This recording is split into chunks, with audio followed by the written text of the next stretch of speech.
I was never more proud to be a Unitarian Universalist. Where else could I have the magic to make someone else feel like a person, if even for only a night?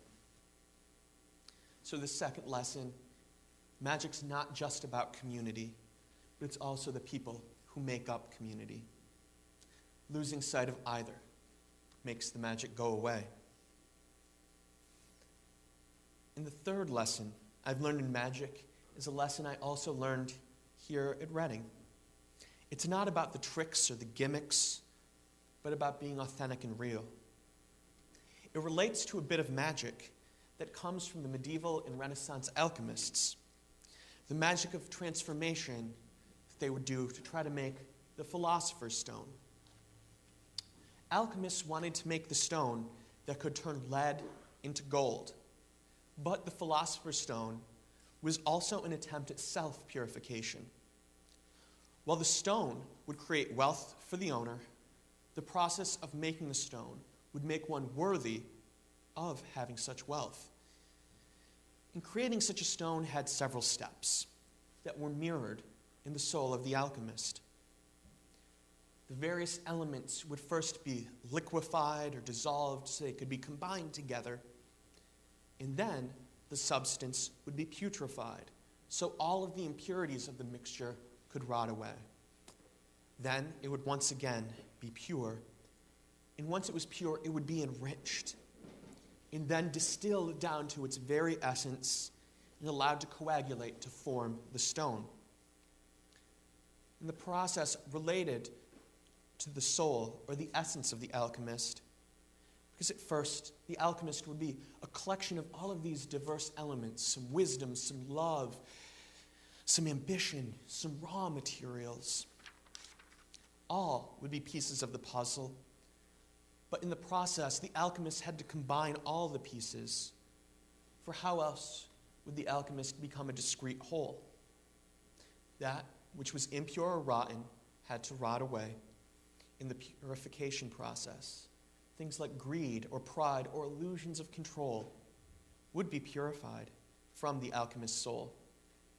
And the purity would then be enriched, but yet still it needed to be distilled down to strip away all of the unnecessary flourish, till only the very essence remained, the essence that was allowed to form a pure and whole soul, because only a pure soul could use the Philosopher's Stone.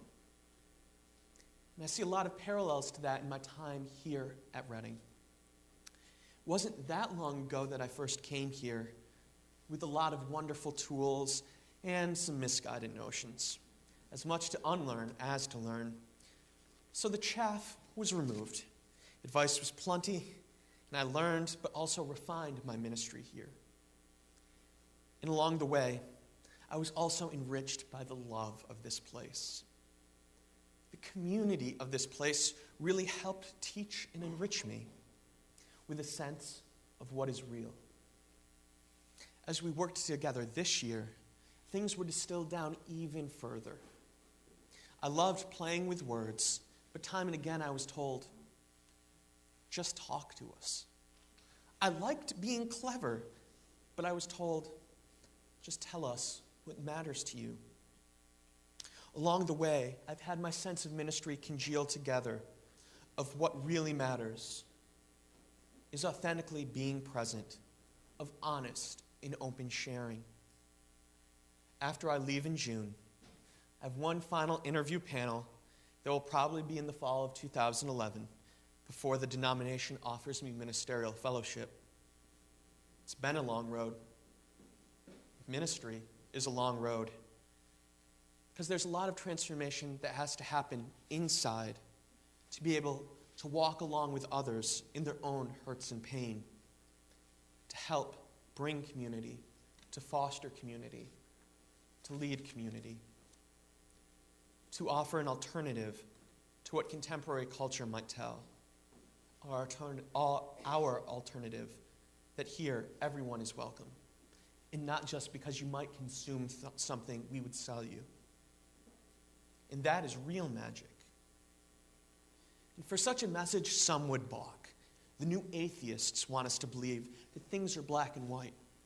Either your religion is a supernatural sham, or you have no religion. And if you have no religion, you can cop an attitude of superiority because you are beyond myth and mysticism.